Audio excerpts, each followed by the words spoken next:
ভাবি, আমি ভাবছি যে আমার ওই দরজার বুকে আমি তালাক দেব। আপনি যদি একটু সুযোগ দিতেন। এই যে সুন্দরী বউ, তোমার আর ঝাড়ু দেওয়া লাগবে না, যাও আমাকে খেতে দাও। খেতে দেবো মানে? তুমি কি আমাকে চাউল ডাল এনে দিছো যে তোমাকে খেতে দেবো? কি বলছো সব? তোমাকে না কয়েকদিন আগে চাল ডাল এনে দিলাম, ওগুলো কি শেষ? ওগুলো তো আরো 2 দিন আগে শেষ হয়েছে। পাশের বাড়ির কাকির কেস থেকে 2 কেজি চাউল আবার হালত করছি। তাহলে কি খাওয়ার মতন এখন কিছু নাই? হ, আছে তো। তাহলে সেটাই দাও।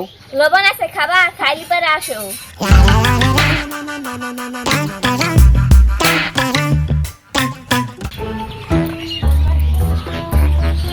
এই যাও, বাজার যাও। কেনে এই ভর দুপুরে বাজারে যাব কি করতে? শোনো, আমি যখনই বলবো তখনই তুমি বাজার যাবা। বাজারে যাই আনার জন্য সুনু, পাউডার, লিপস্টিক, ফেস ওয়াশ নিয়ে আসবা। এই, আমার ঘরে নেই চাল, আমি খেতে পাচ্ছি না, আর তুমি আমাকে বলছো বাজার থেকে সোনো পাউডার আনতে। চাল না থাক, বাজারে যা সুনু পাউডার নিয়ে আসো। না, তোমার জন্য তো আমি পাগল হয়ে যাব। আমার কাছে টাকা নাই, আমি কিভাবে এগুলো আনবো? আমি অত কিছু বুঝি না, যাও তুমি সুনু পাউডার নিয়ে আসো। না, আমি আনতে পারবো না। তুমি যাবা না, তোমার ঘরের যাবে। যাও সুনু পাউডার নিয়ে আসো।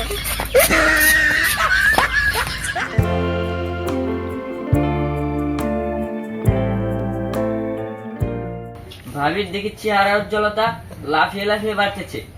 ভাবি যান, মুখে কিছু ক্রিম টিরিম মাখেন নাকি? কি যে বলেন না ভাইজান, আমার কি ক্রিম মাখা লাগে না? কিন্তু এমনিতেই সুন্দর। তাও অবশ্য ঠিক, আপনি এমনিতেই সুন্দর। ভাবি, আমি যেখান বউ পাইছি একেবারে দজ্জাল খাকচুন্নি। আমি বিয়ে করার আগে আপনাকে মতন সুন্দরী মেয়ে যে কোথায় ছিল আমার চোখে পড়লো না। ভাইজান, আমাদের মতো বউ সবার কপালে জোটে না। আমাদের মতো বউ পাইতে হলে ভাগ্য লাগে। ভাবি, আমার ঘরে নাই চাল, আমার বউ বলে কি যাও বাজার থেকে মেকআপ সোনো পাউডার নিয়ে আসো। বলে তো আমি এখন কি করি?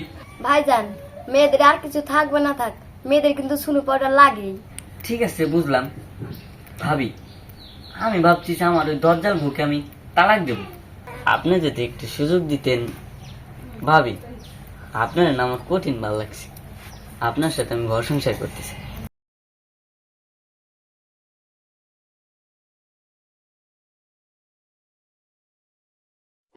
কি